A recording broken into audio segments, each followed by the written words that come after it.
O Senhor esteja convosco. Está no meio de nós. Proclamação do Evangelho de Jesus Cristo segundo Mateus. Glória a vós, Senhor. Ao saber que João tinha sido preso, Jesus voltou para Galiléia.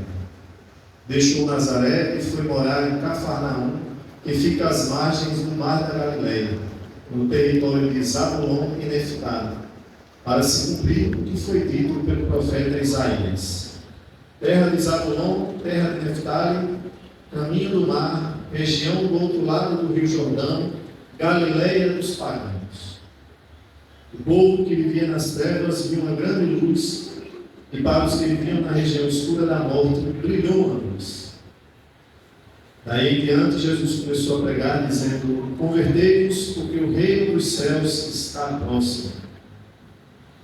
Quando Jesus andava à beira do mar da Galileia, viu dois irmãos, Simão, chamado Pedro, e seu irmão André. Estavam lançando a rede ao mar, pois eram pescadores. Jesus disse a eles: segui-me, e eu farei de vós pescadores de homens. Eles imediatamente deixaram as redes e o seguiram. Caminhando um pouco mais, Jesus viu outros dois irmãos, Tiago, filho de Zebedeu, e seu irmão João. Estavam na barca com seu pai Zebedeu, consertando as redes. Jesus os chamou. Eles imediatamente deixaram a barca e o pai e o seguiram. Jesus andava por toda a Galileia, ensinando em suas sinagogas, pregando o Evangelho do Reino e curando todo tipo de doença e enfermidade do povo. Palavra da salvação. Glória a vós, Senhor. Queridos irmãos e irmãs, o Pai do céu, pelo seu Filho amado, nos criou para vivermos na amizade, comunhão com a Trindade e com os irmãos. Essa relação, porém, foi rompida por causa do pecado, que causou uma grande ferida em nossas vidas. Todavia, é por Cristo que essa amizade e comunhão é restabelecida. Jesus parte de seu vilarejo, Nazaré, para morar em Cafarnaum, às margens do mar da Galileia, a Galileia dos pagãos. Cafarnaum, do hebraico, Cafarnaum, significa aldeia do consolo. Jesus é o consolador do Pai. Cumpre a profecia de Isaías, capítulo 40, versículo 1, aspas: consolai, consolai o meu povo, disse o Senhor. O povo vivia nas trevas, viu uma grande luz. Nós cantamos: na região tenebrosa da morte, levantou-se uma luz. Essa luz é Jesus, que nos chama à conversão, porque o reino dos céus está próximo. Converter-se é arrepender-se dos pecados, mudar de mentalidade, mudar de vida e acolher Jesus, o reino em pessoa. Ele começa a missão não em Jerusalém, o centro religioso, mas às margens. Ele vai às periferias existenciais.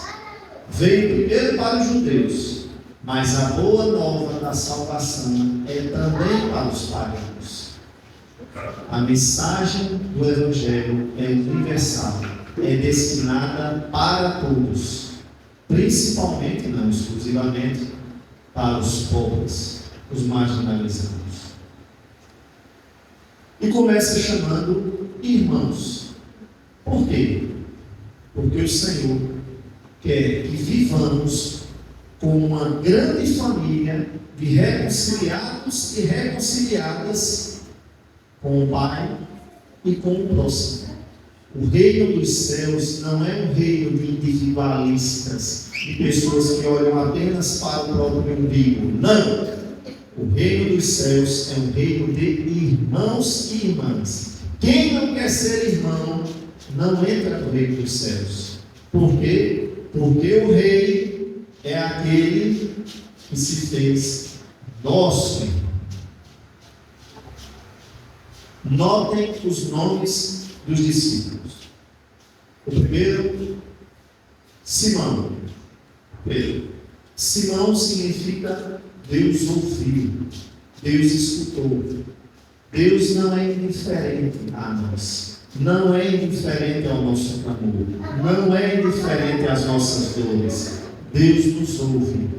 Portanto, meus queridos e minhas queridas, em todos os momentos da vida, principalmente nos momentos de dor, não nos esqueçamos, Deus nos ouve. Em seguida, seu irmão André. André do grego andros, significa homem, varão. Deus não chama bichos. Os bichos comunicam algo da infinita beleza de Deus.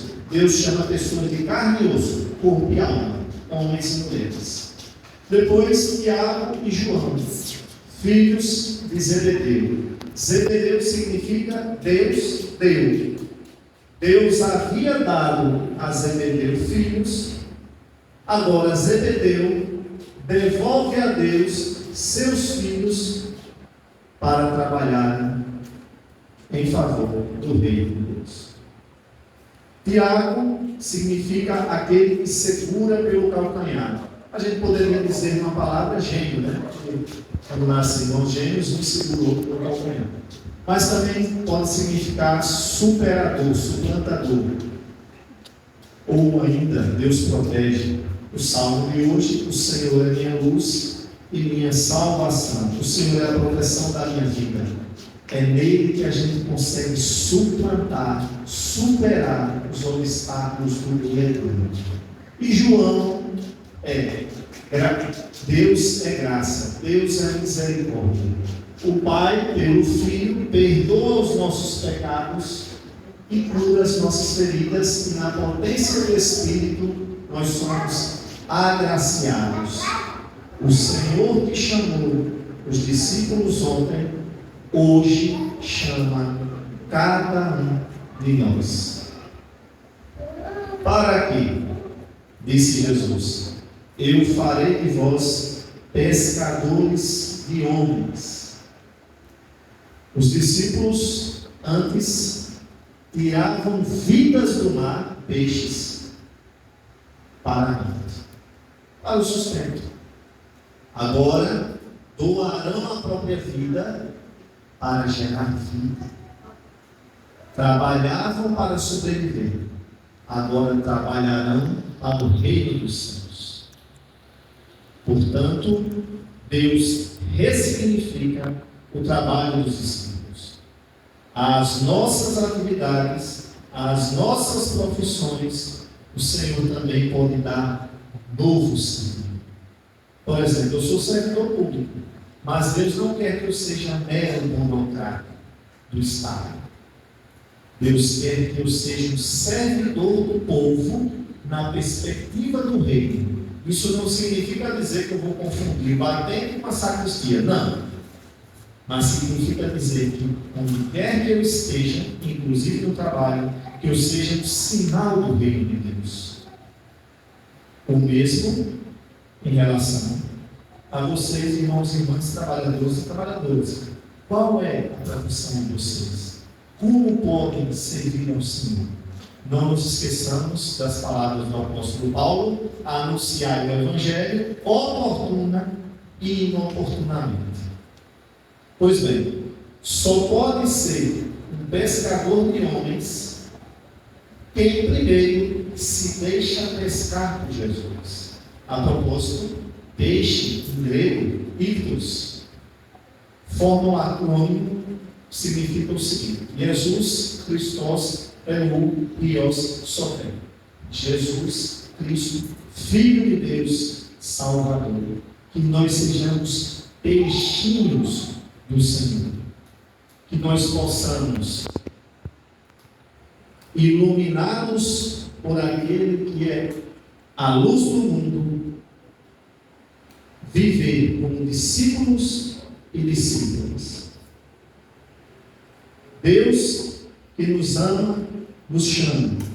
O Senhor é Deus do amor, não é Deus do ódio, nem do rancor.